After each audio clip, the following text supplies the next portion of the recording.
వీక్షకులందరికీ నమస్కారం. గోమయంలో గోమూత్రంలో లక్ష్మీదేవి నివాసం ఉండడంలోని ఆంతర్యం ఏంటి? ఈ ఆధ్యాత్మికపరమైన విషయం గురించి మనందరికీ కూడా వివరంగా తెలియజేయడానికి మనతో ఉన్నారు ప్రముఖ ఆధ్యాత్మికవేత్త, ఆర్ష విద్యా తపస్వి, శ్రీ శృంగేరి మహాసంస్థాన ఉభయ తెలుగు రాష్ట్రాల సంచాలకులైనటువంటి బ్రహ్మశ్రీ పసర్లపాటి శ్రీనివాస బంగారయ్య శర్మ గారు. నమస్కారం అండి. నమస్కారం అమ్మ. శ్రీనివాస బంగారయ్య శర్మ గారు, మామూలుగా అందరికీ కూడా తెలిసిన విషయం ఏంటంటే ముక్కోటి దేవతలు గోవులో కొలువై ఉంటారు అని. అలాంటి గోవుకి లక్ష్మీదేవికి శుచి శుభ్రతలంటే ఖచ్చితంగా ఉండాలి అంటుంటారు. మరి అలాంటి లక్ష్మీదేవిని గోమయంలో గోమూత్రంలో కొలువై ఉండటానికి కారణం ఏంటంటారు? గవామంగేషు తిష్టంతి భువనాని చతుర్దశ. ఆవు యొక్క శరీర అంగాల లోపల చతుర్దశ భువనాలు అక్కడ ఉంటాయి అని చెప్తారు. అఖిలాండకోటి బ్రహ్మాండాలన్నీ ఆవు లోపల ఉన్నాయి. ఒక ఆవు చుట్టూ ప్రదక్షిణం చేస్తే మొత్తం భువనమంతా తిరిగిన పుణ్యం వస్తుంది. ఒక్క ప్రదక్షిణం ఆవుకి కనుక మనం చేస్తే భూమి అంతా ప్రదక్షిణం చేస్తే ఏ ఫలితం వస్తుందో అది వస్తుంది. ఇలా అనేక వాక్యాలు మనకి ఆవుల గురించి చెప్పారు. లక్ష్మీ స్థానంగా గోవు యొక్క పృష్ఠాన్ని చెప్తారు. గోవు ముఖం అబద్ధం ఆడింది కాబట్టి ముఖము జ్యేష్ఠ, ఈ ప్రదేశం అంతా లక్ష్మీమయం. ఎందుకు లక్ష్మీమయం ఒక్కసారి మనం ఆలోచిద్దాం. అక్కడే వెనక భాగంలోనే లక్ష్మి ప్రధానంగా రావడానికి పాలు వెనకాల చివరి కింద నుంచి దొరుకుతున్నాయి. మరి ఆ తల్లి యొక్క మూత్రము మలము ఏదైతే గోమయము చాలా విశేషంగా మనం వైదిక ప్రక్రియలన్నింటిలో కూడా వాడుతూ ఉంటాం. అవునండి. ఏ పూజ చేసినా ముందు కాస్త గోమయంతో అలికారు, శుభ్రం చేశారు అంటారు. భారతీయుల భూతదయ మొదలవ్వాల్సింది ఎక్కడి నుంచి? ఉదయాన్నే ఆడవాళ్ళు నిద్రలేచి బయట చక్కగా శుభ్రంగా దాన్ని చీపురుతోటి కసుమూడ్చి ఆ తర్వాత అక్కడ పేడ నీళ్లు చల్లి, ఆవు పేడ నీళ్లు చల్లి, అందులో ఇది ధనుర్మాసం ఇంకా విశేషము. ఏ మాసమైనా, ఏ రోజైనా, ఏ క్షణమైనా ఆవు యొక్క పేడ చేసినటువంటి శుచి ఇంకేది చేయలేదు అని చెప్తారు. లక్ష్మీమయంగా అంతా అలికి దాని మీద బియ్యపిండితోటి ముగ్గులు వేస్తాం. ఎందుకు బియ్యపిండితోటి కలిపినటువంటి ముగ్గు వేస్తున్నాం అంటే మన రోజు భూతదయతోటి మొదలు కావాలి. చిన్న చిన్న చీమలు వాటన్నిటికీ ఆహారం ఆడవాళ్ళు పెడితే ఏదైనా ఒక జీవికి అన్నం పెట్టిన తర్వాత ఆ ఇంట్లో నుంచి బయటికి వెళ్ళే వాళ్ళకి అన్ని శుభాలు అవుతాయి. అందుకని ఇంట్లో మగవాళ్ళు ఎవరైనా బయటికి వెళ్తున్నారంటే ముందు ఆడవాళ్ళు వెళ్ళి ముగ్గు వేసేస్తారు. వేగంగా పెద్దవారందరూ చెప్తూ ఉంటారు. దీనికి కారణం ఏమిటి అంటే ఈ ముగ్గు వేయటం వల్ల ఇంకొక ప్రాణి అక్కడ అన్నం తింటోంది. మీరు చేసిన ఈ పుణ్యం వల్ల వీళ్ళు ఎక్కడికి వెళ్ళినా ఈ పుణ్యం వాళ్ళని కాపాడుతూ ఉంటుందట భూతదయ. వాళ్ళకి ఎక్కడికి వెళ్ళినా అన్నం పుడుతుంది. ఇదంతా పూర్వం బాగా చేసేవాళ్ళు కాబట్టి అన్నానికి బాధపడేవాళ్ళు కాదు పూర్వం ఏ రోజు. ఇప్పుడు పడుతున్నారు. అప్పుడు అన్నపూర్ణ దేశం, ఇప్పుడు అన్నము అనేటటువంటి తగ్గిపోతుంది. అన్నమే లేని దేశం అవుతుంది.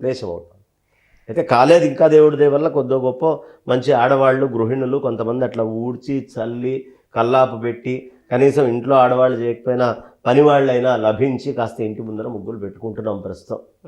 అక్కడికైనా ఉన్నాం. కానీ అది ఇంట్లో ఆడవాళ్ళు చేయాలి అని విశేషంగా చెప్తారు. ఈ గోమయంతో అలికి అందులో ముగ్గులు వేస్తాం. ఉపనయనాలు చేయండి, పెళ్ళిళ్ళు చేయండి, ఏ గృహప్రవేశాలు చేయండి, ఏం చేసినా ఆవు యొక్క పేడే. అక్కడ లక్ష్మి ఎందుకుంది అంటే మీరు ఎలాంటి పొలాన్ని తీసుకున్నా నిస్సారం అయిపోయి కెమికల్స్ వేసి సర్వనాశనం అయిపోతున్నాయి. అంత పేడ తీసుకొని వెళ్ళి ఆవు అక్కడ తిరిగి కనుక పేడ వేస్తే మళ్ళీ ఆ భూములన్నీ సారవంతం అవుతున్నాయి. అవునండి, అంతే కదమ్మా. మీకు ధనలక్ష్మి, ఆవు నుంచి ధనం వస్తుంది. ధాన్యలక్ష్మి, ఆవు వల్ల ధాన్యం వస్తుంది. ఆవు పాలు, ఆవు నెయ్యి వల్ల సంతానలక్ష్మి, సంతానం కూడా కలుగుతోంది. ఇక విజయలక్ష్మి, వీరలక్ష్మి ఇవన్నీ చెప్పనే అక్కర్లేదు. ధాతు పుష్టి వచ్చిన వాడికి వీర్యలక్ష్మి రాకేమొస్తుంది? అంతే కదా. శుభ్రంగా ధాతు పుష్టి వస్తుంది తీసుకుంటే, వాడికి అన్ని విజయాల్లో విజయాలు కూడా వస్తున్నాయి. ఇదంతా కూడా ఆవు పేడకి, ఆవు మూత్రానికి ఉన్నటువంటి మహాత్మ్యం. అక్కడ లక్ష్మీదేవి ఉంది కాబట్టే మీకు వేరే పేడ ఏదైనా మనుషులు కావచ్చు, వేరే జంతువులు కావచ్చు, ముక్కు మూసుకొని పారిపోతాం మనం. అవును. అంత వాసన వస్తుంది. గొర్రెల్ని తీసుకెళ్ళి గదిలో కనుక పెడితే అసలు కాసేపు అయ్యాక ఆ గదిలోకి వెళ్ళలేము. కానీ మీరు గోశాలలకు వెళ్ళండి, ఇది జెర్సీ ఆవులు కాదు నేను చెప్తాను, మన దేశవాళీ ఆవులు ఉండేటటువంటి ప్రదేశం. ఇప్పుడు మా గోశాల ఉంది, మా గోశాలలో పక్కనే పేడంతా వేస్తాం. ఏ ఒక్కనాడు ఏ ఒక్కళ్ళు కూడా ఏంటండి ఆవు పేడ వాసన అన్నవాళ్ళు లేరు. ఆ వాసన రాదు, అది లక్ష్మీప్రదంగా ఉంటుంది. అంటే చూడండి, వాసన లేదు, ఆరోగ్యం ఉంది. అనేకమైనటువంటి మలేరియా, మశూచి లాంటి రోగాలకు కూడా ఇది మందుగా పనిచేస్తోంది. ఏదండి? గోమయం. అవునండి. రకరకాల రోగాలకి, చర్మ రోగాలకు కూడా గోమయం. అసలు శరీరం అంతా గోమయం రాసుకొని గోమంత్రాలతోటి స్నానం చేసేటటువంటి సంప్రదాయం ఉండేది పూర్వం. అన్ని క్రిమికీటకాల రోగాలు అన్నీ పోతాయట. క్రిమి సంహారిణి, గోమయం క్రిమి సంహారిణి, క్రిముల్ని స్వతసిద్ధంగా చంపేస్తుంది. అంతెందుకమ్మా, ఇవాళ సైంటిఫిక్గా మీరు తీసుకుంటే బయోటెక్నాలజీ ఏం చెప్తుంది మనకి? చక్కగా బ్రహ్మాండంగా తీసుకొని వెళ్ళి గోబర్ గ్యాస్ ప్లాంట్ వేస్తున్నాం, గ్యాస్ వస్తుంది, బ్రహ్మాండంగా వెలుగుతుంది. సంపద కాదా? అవునండి. అగ్ని ఎలా వస్తుంది అందులోంచి పుట్టుకొని? మనం పూర్వం నుంచి వాడేవాళ్ళం. ఇలా సంపదను ఉంచుకొని గ్యాస్ని తీయటం ఉత్తమమా? నిక్షిప్తంగా భూమి లోపల ఉన్న దాన్ని లాగి భూమి సమతౌల్యం దెబ్బతీయటం కరెక్టా? భూమి సమతౌల్యం దెబ్బతినకూడదు కదా. అందుకని అది అట్లా ఉంచి ఏనాడు మళ్ళీ మనం ఆవుల్ని పెంచుకొని అగ్ని అనేటటువంటిది పెడతామో ఆ రోజు. ఈ అగ్నికి మూలం అదే. పిడక కొట్టి పిడకను వెలిగించండి, అసలు ఆ పిడక వాసన ఇంట్లో తిరిగితే రోగాలన్నీ వెళ్ళిపోతున్నాయి కదా. లక్ష్మీప్రదం అంటే ఏమిటి? ఎలాంటి రోగాలైనా పోతాయి. కరోనా కాలంలో బాగా అమ్ముడుపోయిన వాటిల్లో పిడకలు ఒకటి. ఇప్పుడు మళ్ళీ ఒమిక్రాన్ వస్తుంది కాబట్టి మళ్ళీ ఆ పిడకల్ని వాడుకుంటే మనకి అంతకంటే ఉత్తమమైనది ఇంకోటి లేదు. అది ఎందుకు సంపద అయ్యా అంటే, భోపాల్లో గ్యాస్ ఒక అద్భుతమైనటువంటి ఉదంతం ఒకటి జరిగిందమ్మా. భోపాల్ గ్యాస్ లీక్ అయినప్పుడు అందరూ చచ్చిపోయారు దాదాపు. ఒక ఇంట్లో అగ్నిహోత్రాలు చేసుకుంటూ ఉండేవాళ్ళు, ఆ ఇంట్లో ఒక్కళ్ళు కూడా పోలా. ఇది ప్రత్యక్షంగా ఆనాటి ఆర్టికల్ పేపర్స్లో రాయబడ్డది. ఈయన ఎలా బతికారు అనేది ఆశ్చర్యం. అంటే ఏం లేదండి, అగ్నిహోత్రం చేశారు అంటే పాయిజనస్ గ్యాసెస్ని ఇంట్లోకి రానియట్లేదు. అది అంత శక్తి. లక్ష్మి అంటే ఏమిటి? ధనం అంటే ఎవరు? మనకి శ్రీ సూక్త ఫలశ్రుతి చేస్తే ధనం అగ్నిర్, ధనం వాయుర్, ధనం సూర్యో, ధనం వసు, ధనమింద్రో, బృహస్పతిర్, వరుణం ధనమశ్నుతే.